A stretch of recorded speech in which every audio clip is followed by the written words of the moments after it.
Hello and welcome to Devlog number 2 for my game, Liquid Space.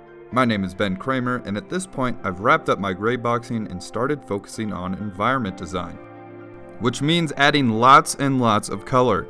I painted the map with coral of all shapes and sizes and gave them a mostly cool color to complement the warm oranges and yellows of the landscape.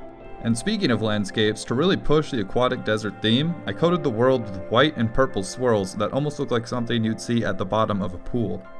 Finally, to make the level feel like a real place, I added background architecture so that there's more than just the parts relevant to the gameplay. Overall, I'm very happy with how everything came together visually and thought it might be interesting to walk through how I go about coloring a scene.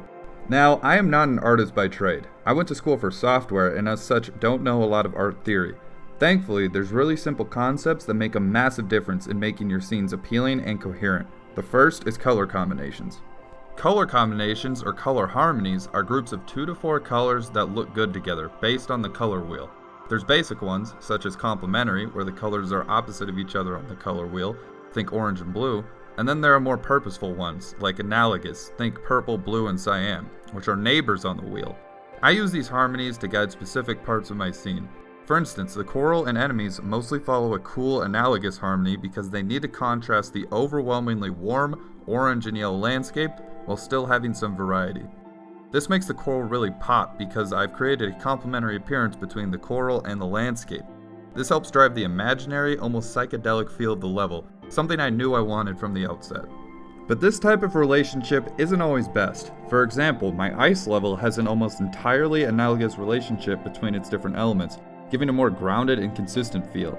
This also has the benefit that key aspects of the map, such as the barriers, really stand out and draw the player's eyes to them since they complement the environment. In any case, I try to determine a primary, secondary, and accent color for my scenes before I move beyond gray boxing. The primary color is the most dominant color, while the secondary is analogous to the primary. The accent color complements both of them.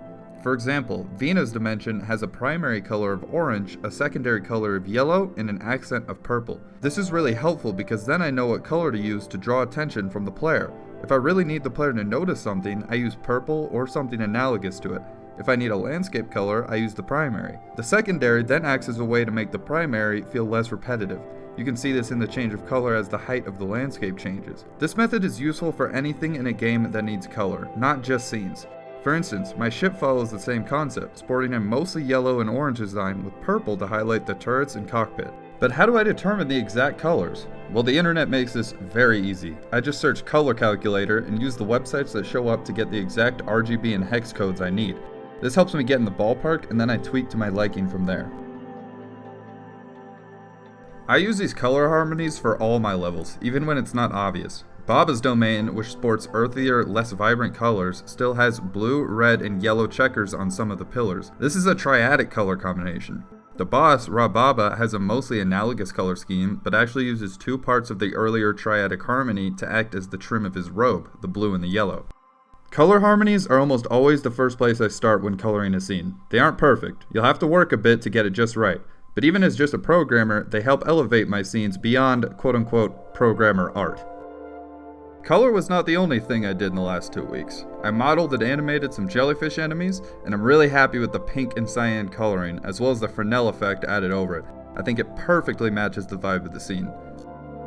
I also modeled and textured the geysers from the previous devlog. I love the water particle effect I was able to add to the base and top of the pillars of water. So what's next? Well, I decided on how to end the level and it involves a very big boss. I'm excited about it and don't want to reveal too much until I really dig into it, but I have a good idea of where I want to go. I also want to implement a more compelling scoring system. Right now, you destroy an enemy or collect a badge and your score goes up. Pretty boring. I'm thinking combo meters, UI animations, and more, so stay tuned. As always, subscribe if you haven't and like this video if you liked this video. I'll see you next time for Liquid Space Devlog number 3.